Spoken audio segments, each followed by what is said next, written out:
De nos 5 intervenants, Marion Maréchal, présidente d'Identité et Liberté.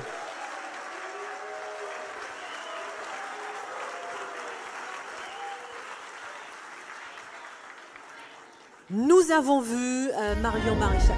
Jingle.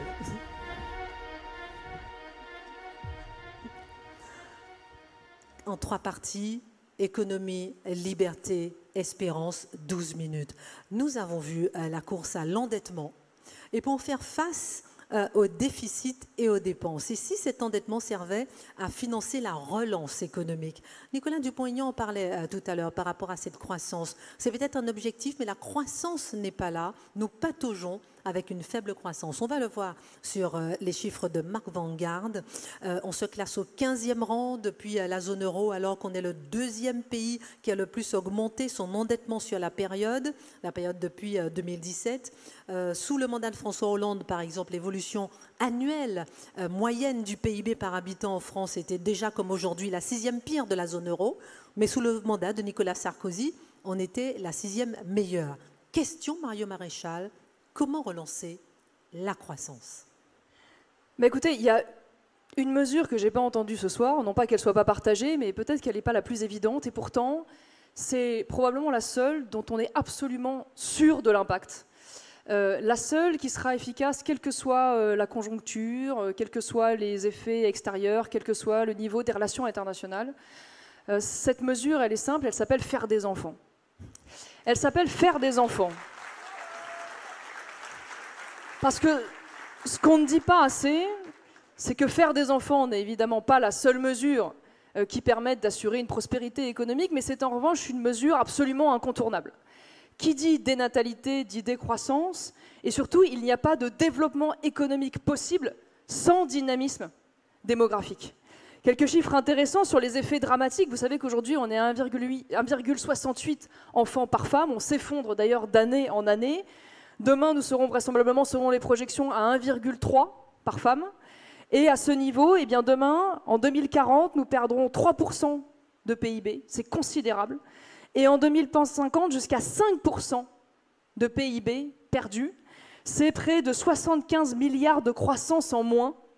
Et c'est évidemment un effondrement parce que tous les enfants qui ne naissent pas demain et qui seraient probablement, dans l'espoir de nos élites, remplacés par des immigrés qui, pour une partie d'entre eux, ne travaillent pas, eh bien, sont autant de cerveaux, d'innovation, de richesse et d'emplois en moins. Donc, si je devais vous donner une mesure phare pour répondre à ce sujet de la croissance, au milieu de tous les autres, c'est d'abord celui de faire des enfants. Et la chose merveilleuse avec le fait de faire des enfants, c'est qu'il ne s'agit pas seulement d'une décision politique qui va vous être votée à l'Assemblée nationale et qui va vous être imposée, c'est d'abord une décision individuelle.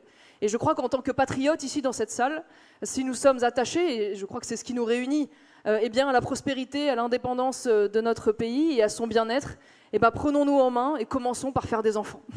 Pas forcément dès ce soir, mais... Oh, quoique. Donc une mesure phare, vous avez dit, est-ce que c'est aussi votre mesure prioritaire en matière d'économie? En tout cas, c'est une mesure qui aura le mérite de régler un autre sujet central. Parce que vous savez, si on prend un peu de recul sur la situation économique, vous savez qu'aujourd'hui, sur 1 000 € de dépenses publiques, il y a à peu près 561 € qui sont consacrés aux dépenses sociales.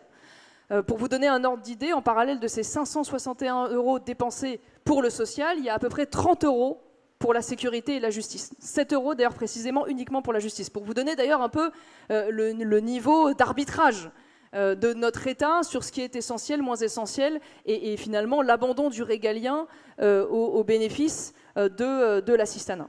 Mais ce qu'on dit moins, c'est que sur ces donc 561 € sur 1000 de dépenses sociales, il y a 253 qui sont consacrés aux retraites. C'est-à-dire que demain, la personne qui vous dit qu'il peut régler le sujet de la dépense publique dans notre pays sans traiter le sujet des retraites, ment.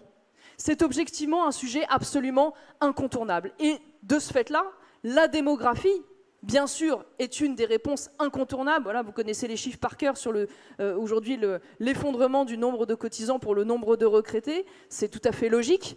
Et en parallèle de ça, bien sûr, pour vous répondre plus directement, je crois qu'il est aujourd'hui devenu indispensable d'ouvrir une part de capitalisation dans les retraites. Mais au-delà de ça, de s'attaquer aussi à un autre sujet, alors qui est politiquement plus compliqué à manier, mais dont on parle moins, qui est peut-être le plus gros régime spécial qui perdure, qui est celui du régime de la fonction publique. Parce qu'on parle bien souvent du déficit des retraites privées, on parle moins du déficit des retraites publiques, qui pourtant est beaucoup plus considérable, et qui est financé, là encore, par le budget de l'État, puisqu'il n'y a pas assez de cotisants. Et donc là, il me semble indispensable d'aligner davantage les deux systèmes privés-publics, et donc notamment le système de calcul des indemnités, pour qu'il n'y ait plus un deux poids, deux mesures dans ce système. Voilà pour le thème de l'économie. Passons aux libertés, et je prends un exemple. Ce 10 juillet 2024, CNews a été sanctionné pour climato-scepticisme. C'était une première. Pourquoi? Pour avoir permis à l'un de ses invités de défendre une thèse jugée controversée sur l'origine humaine du changement climatique sans qu'aucune contradiction n'ait été apportée.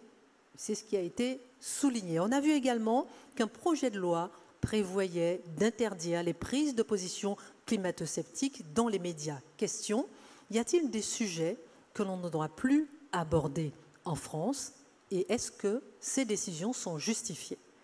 En tout cas, ce sujet de la censure des médias, pour recouper celui de la liberté, m'appelle à défendre plus vivement que jamais la privatisation de l'audiovisuel public. Parce que ce qui est vrai, au-delà du coût considérable que ça représente, 4 milliards d'euros par an, ça a été dit, je crois, par d'autres avant moi, ce qu'on dit moins sur ce deux poids, deux mesures, c'est qu'on dénonce, et à juste titre aujourd'hui, le rôle évidemment insupportable de l'Arcom et la censure à l'œuvre auprès de ces médias qui déplaisent finalement au politiquement correct ambiant. Ce qu'on dit moins, c'est en parallèle de cette censure, la propagande à l'œuvre sur le service public, qui, elle, n'est jamais sanctionnée. À qui on ne demande jamais un équilibre dans les prises de position ou le fait qu'on puisse donner la parole à d'autres personnalités que celles qui sont en général invitées. Je prends un exemple, ce qui m'a particulièrement scandalisé. Vous avez peut-être vu d'ailleurs ce reportage qui, sous couvert d'analyse scientifique, voulait faire la démonstration que l'ensemble des Français étaient racistes. Ou plus exactement, et de manière un peu plus perverse, parce que le titre était, vous savez, « Sommes-nous tous racistes ?» En réalité, c'était « Est-ce que les Blancs sont racistes ?» Et ça n'était pas une question, c'était « Les Blancs sont racistes ». Voilà. Et donc là, voilà à quoi sert l'impôt des Français.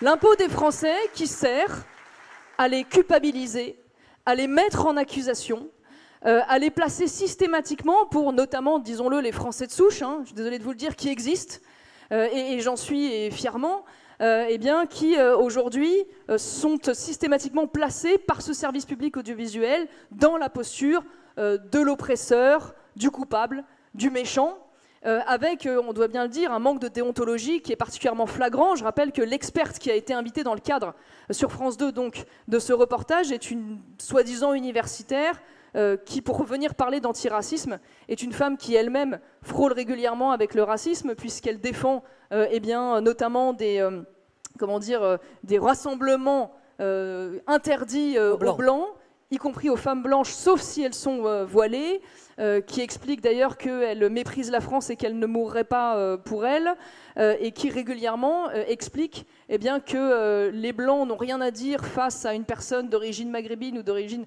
subsaharienne, puisqu'ils sont systématiquement dans la position du raciste, même s'ils s'en défendent.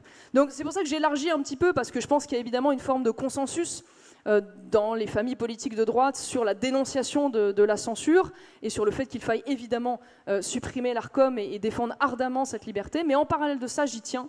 Je crois qu'il est très important de dénoncer cette propagande insidieuse qui n'a qu'un seul objectif, faire taire les Français sur le sujet de l'immigration en les menaçant, en les culpabilisant et parfois même en allant jusqu'à nier l'existence d'un peuple historique qui, en l'occurrence, est constitué par les Français de souche.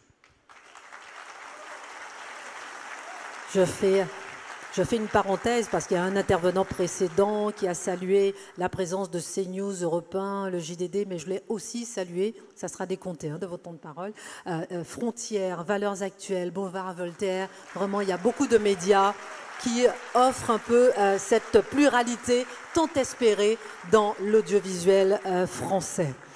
Quelle est la mesure prioritaire pour garantir les libertés des Français, Marion Maréchal ?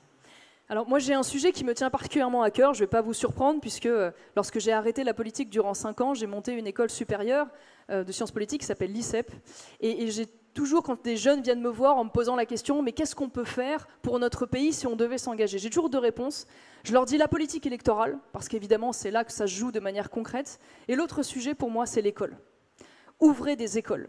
Parce que l'école, c'est évidemment la garantie de la transmission de notre civilisation, de notre héritage. Donc c'est aussi à certains égards un combat au service de notre identité, parce qu'on sait les richesses et le génie évidemment de ceux qui nous ont précédés, c'est aussi une certaine vision du monde qu'elle accompagne et toute la beauté évidemment qui va avec. C'est aussi bien sûr la défense de notre place dans le monde, parce que qui dit école de qualité et école d'excellence nous garantit demain d'avoir des cerveaux aptes à jouer dans la compétition mondiale. Et évidemment, le drame de l'effondrement de l'école publique aujourd'hui se paye très durement et se paiera encore plus durement demain, bien sûr, dans le cadre de la compétition mondiale. Et donc moi, je vais vous dire, s'il y a un sujet sur lequel peut être considéré comme libéral, au-delà des questions économiques, c'est le sujet de l'école. Parce que je considère qu'aujourd'hui, nous avons une école publique, dont d'ailleurs je souhaite évidemment le maintien et l'existence, mais dont je considère aujourd'hui que bien trop souvent, malheureusement, elle est davantage un outil de propagande multiculturelle, diversitaire, immigrationniste, que véritablement une école d'excellence au service de l'ascenseur social et des apprentissages. Et donc, face à cela, vous allez me dire, mais comment réformer? Parce que ce qui est évident, c'est que nous sommes face à une espèce de mammouth, une administration, disons-le, très à gauche, qui semble irréformable, quels que soient les ministres. Eh bien, je crois que la réponse, elle est simple, et là, précisément, elle se trouve dans la concurrence. Si aujourd'hui, l'école publique s'interdit tout droit d'inventaire, si elle se permet un tel effondrement sans réforme et sans remise en question, c'est précisément parce qu'elle est en situation quasi monopolistique. Et donc si je crois qu'il y a bien un domaine dans lequel on doit organiser une concurrence saine, c'est l'école. Et donc moi je défends de très nombreuses mesures pour permettre la multiplication des écoles sous contrat, mais aussi des écoles hors contrat, pour la diversité des enseignements pédagogiques et en visant un objectif clair. Aujourd'hui, nous avons 80% des élèves scolarisés dans le public, 20% dans le privé.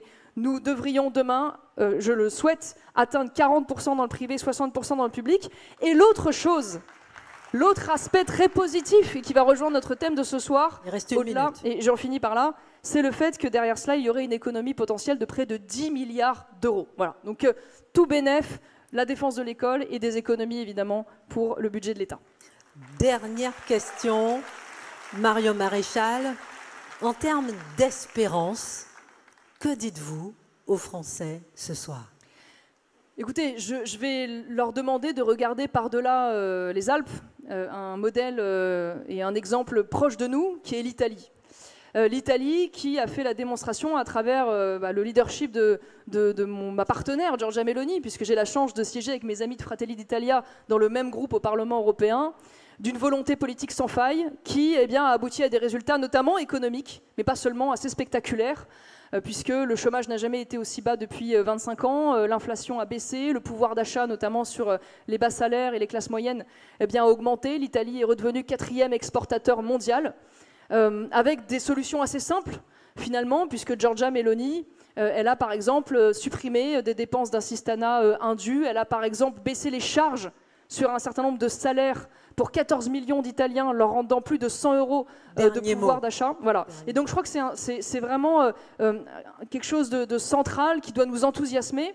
Et j'irai au bout du raisonnement. Tous ceux qui aujourd'hui se prévalent, je suis heureuse, ce n'était pas le cas hier, mais aujourd'hui se prévalent du modèle de Giorgia Meloni, qu'ils aillent au bout de ce modèle. Parce que Giorgia Meloni, ce n'est pas seulement une politique économique, c'est aussi une méthode de gouvernement, j'en finirai par là, c'est-à-dire une coalition qui va du centre droit jusqu'à la droite nationale. Et si nous voulons gagner en 2027, c'est le seul chemin à prendre, le rassemblement. Mesdames, Messieurs, Marion Maréchal. Merci beaucoup.